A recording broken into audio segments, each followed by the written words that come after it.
మొయినాబాద్ ప్రభుత్వ ప్రాథమికోన్నత పాఠశాలలో పరిశుభ్రతపై అవగాహన సదస్సు నిర్వహించిన వి లవ్ యూ ఫౌండేషన్. ఈ కార్యక్రమంలో international we love you foundation coordinator Jayapal పాల్గొన్నారు. విద్యార్థులు పరిసరాలను ఎల్లప్పుడూ శుభ్రంగా ఉంచుకోవాలని ఆయన సూచించారు. భోజనం చేసే ముందు తప్పనిసరిగా చేతులు కడుక్కోవడం ఆరోగ్యానికి ఎంతో అవసరమన్నారు. పరిశుభ్రతే మంచి ఆరోగ్యానికి మూలమని తెలిపారు.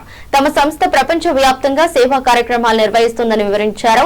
ఆరోగ్యం, పరిశుభ్రత, పర్యావరణ పరిరక్షణ రంగాల్లో చురుకుగా పనిచేస్తున్నామని చెప్పారు. ఈ కార్యక్రమం విద్యార్థుల్లో మంచి అవగాహన కల్పించిందని తెలిపారు. ఈ కార్యక్రమం పాఠశాల ప్రధానోపాధ్యాయులు, ఉపాధ్యాయులు, వి లవ్ యూ ఫౌండేషన్ సభ్యులు తదితరులు పాల్గొన్నారు. International we love you foundation coordinator గారు చాలా బిజీగా ఉన్నారు. అక్కడ జేకబ్ గారికి అందరికీ కూడా పాఠశాల ఉపాధ్యాయ బృందం తరఫున హృదయపూర్వక సుమారు మనం చూస్తే మన యొక్క చేతులు ఎన్ని క్రిములు ఉంటాయి? 2 చేతులు కలిపి సుమారుగా యావరేజ్ తీసుకున్నట్లయితే 60,000 పైగా మనకి చేతుల్లో క్రిములు ఉంటాయంట. సైంటిస్టులు మనకు తెలియపరుస్తున్నారు కదా. తెలియకుండా ఉన్నప్పుడు 10 రోజుల తర్వాత ఆ బ్రెడ్ ఎలా మారింది అంటే నార్మల్ గా ఉంది. నేను దీంట్లో చూపిస్తాను. నార్మల్ గా ఉంది బ్రెడ్. తర్వాత ఈ యొక్క బ్రెడ్ టచ్ చేసిన బ్రెడ్ ఎలా మారింది చూడండి.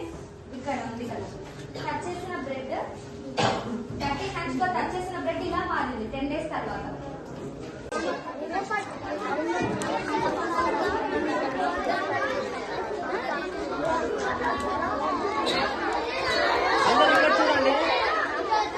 మనం ఆపోజిట్ పర్సన్ కి కాంటాక్ట్ అవ్వడం ద్వారా, టచ్ చేయడం ద్వారా ఏం జరిగింది? ఆ యొక్క డిసీజ్ అనేది, ఇన్ఫెక్షన్ అనేది స్ప్రెడ్ అయ్యింది కదా.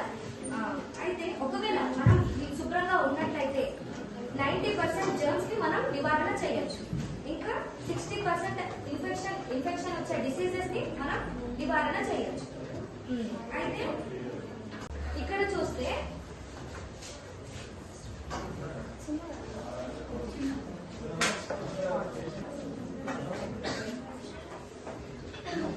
Personal hygiene, personal health maintain చేయడానికి వీలుగా అవగాహన కార్యక్రమాలను ఏర్పాటు చేయడమే కాకుండా పరిశుభ్రత కిట్లను పాఠశాలకు అందించి మా విద్యార్థులంతా కూడా స్వచ్ఛమైన, ఆరోగ్యమైన జీవితాన్ని జీవించి పాఠశాలలో స్వచ్ఛమైనటువంటి జ్ఞానాన్ని పొందే విధంగా మాకు తమ యొక్క అమూల్యమైనటువంటి సేవలు అందించి మా విద్యార్థులను, మా పాఠశాల ఉపాధ్యాయ బృందాన్ని ఆనందింపజేసినటువంటి international we love you foundation సభ్యులందరికీ కూడా మా పాఠశాల ఉపాధ్యాయ బృందం తరఫున, విద్యార్థుల తరఫున